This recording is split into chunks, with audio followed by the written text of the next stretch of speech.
guys, joebiline here and welcome to a FIFA Mobile Season 2 video presented by the EA Game Changers Network. Massive thanks to EA for flying me out to EA Vancouver to play the game early.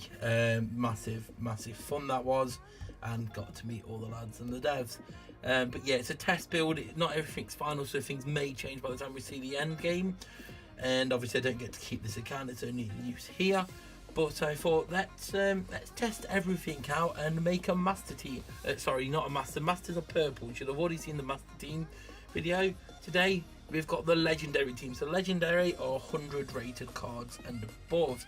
From what we could tell here, essentially you could get a player up to level of 100, and then you could use skill boost to get them up to 120, because the skill boost go up plus 20. If you get a skill boost all the way up to the max, it seems is 120. But then there's all these rank up stuff that we haven't discovered yet, because we couldn't complete any of the rank ups, because rank ups required crazy requirements. But maybe it'll just be stuff that's easier as the game goes on and it progresses. But yeah, at the moment testing it out, and it felt like essentially to take a player all the way up from any low level up to the max level, it's a lot of coins. But maybe coins are easy to come by this year. You can see here, taking a player up from 90 to 100 cost roughly about 5 million or so. Obviously we've seen in the other videos, in the training videos, taking a player up from like 50 or 60 to 100 costs just about 9.5 million. So it all scales up to size, so each level is roughly the same no matter how far you're taking them. We just thought it was a couple 100k difference between like a 50 player and a 80 rated player, so it tears up in increments. It ramps up a lot as you start to get to the higher levels, which you would expect. So if we're basing it off the fact that it's around 9 million per player to take them all the way up to 100, it's not going to be cheap. So probably, and then plus the XP for the training on top, probably won't be expecting too many too soon. We may have a few of the big spenders going all out, but I wouldn't like to think how much that would cost to do, just because of one, you've got to make about 10 million per player. So that's what, say roughly, if it's about 9 million, 9.5 million, let's say that's about 100 million per squad. That's a lot of coins to get hold of to actually do that. You could, well, at least join the build. We assume it may be final, because coins this year are more to use for training. A lot of the packs in the store were FIFA points only, but from the campaigns and playing, you got a lot of FIFA points as rewards, so don't worry too much. They're free to play players. You did earn a lot of FIFA points during rewards for playing the game, so that's cool. It seems like coins this year are more going to be used for training players, and also the market if you need to use them.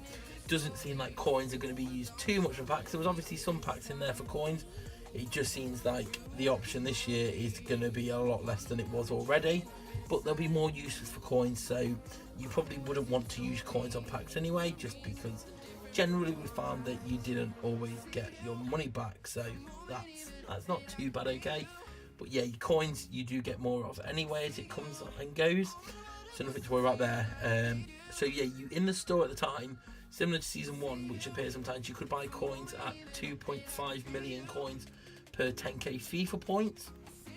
So that's still 40k FIFA points. That's still like 40. Well, if we're looking here, 10k FIFA points, so 40k FIFA points for 10 million. That's like 400,000 FIFA points just to rush the player, and that's for the coins alone. You then need to take into account the XP. And for us to do this during the training, they gave us some very high expense, some massive XP boosts.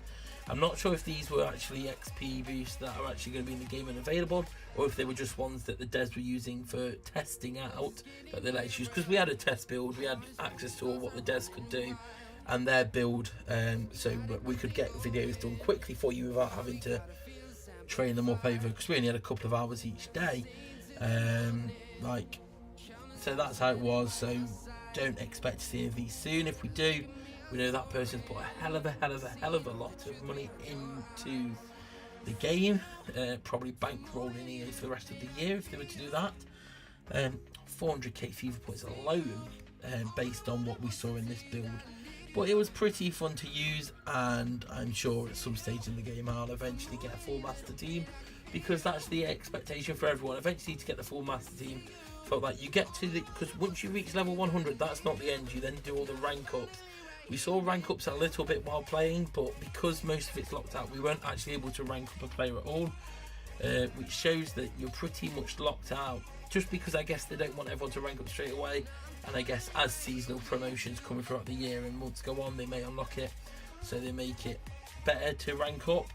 And then the rank ups are mad, like rank up levels. I'm sure I was reading from the game that it can basically go up to like 277. However, that doesn't put the player up to that level themselves. The player still stays at 100 or 1. Well, let's say you've done the skill boost, because you probably have at that stage. The max your player will go up to is 120, and then the rank ups increases your team overall, but not the players.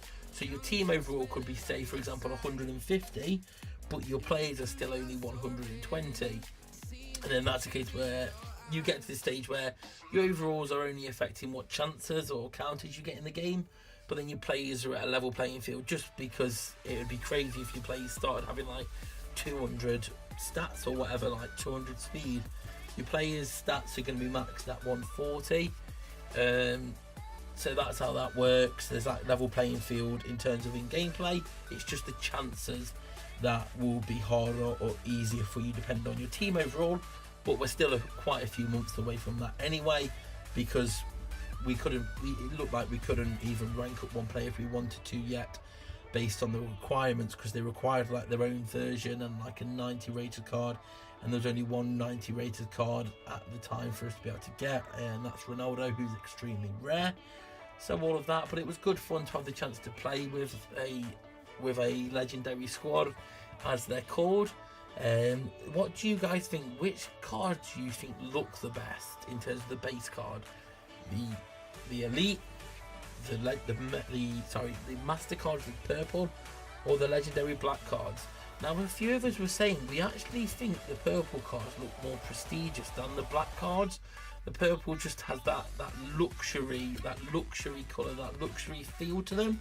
While the black cards, maybe they look nice, don't get me wrong, I do really like the black cards, the legendary cards. Some were just saying they kind of felt like the purple ones, but then I guess purple's just another colour, whereas black is like you've got a black card, like a premium card, like you talk about in supermarket, in fast food restaurants, like the Nando's black card. If you've got a Nando's black card, it means you get free Nando's for life. Companies often talk about like the American Express black card. If you've got an American Express black card, that means they think you're an absolute baller. I guess that's where they've gone with the black card design, because like American Express, I guess that's quite fitting really for EA. Everyone says EA always look for the most money possible, and the American Express black card means that they will let you spend, American Express let you spend however much you want on their card, because they know that you're trusted enough to pay them back. Maybe that's a fitting analogy there by giving them black cards. If you've got a black card, you're a trusted G in this game, because you're rocking out all in show. Look, I've got a black card, I'll do what I want. But I do think, I don't know how long it will take, but I do think that everyone will, by some stage, as long as you're playing regularly, free to play or pay to play, you will end up with a full 100 rated team. I couldn't work out just from playing the test build how long that will take. Obviously we can see it's a lot of coins, but there are a lot of coins in the game to be made just from playing the game, so we'll have to see how that goes. And then obviously they may give rewards out as the year goes on, and the seasonal promos will take us up there, because the end game is after you've reached 100, when you keep stacking your team overall. So we'll have to see how it all goes. But no, it was very fun to play with these squads, some absolutely insane players. I was obviously still getting used to the game, probably need to settle down and get back to using the golds, because we were using the golds for a bit, and then we just got access, and we all sort of in the room were just like, got a little bit greedy and was like, yeah, let's just play with the top teams. But I'm looking forward to using lower rated players and potentially leveling them up.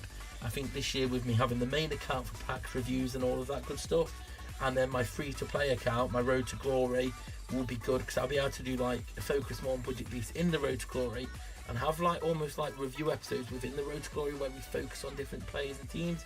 With the 11 mans, it's just so much easier to swap in, swap out and have fun with. So do leave a like if you enjoyed it, subscribe if you're new here, come follow me on Twitter at joebilinehd, and I'll see you all later. Peace.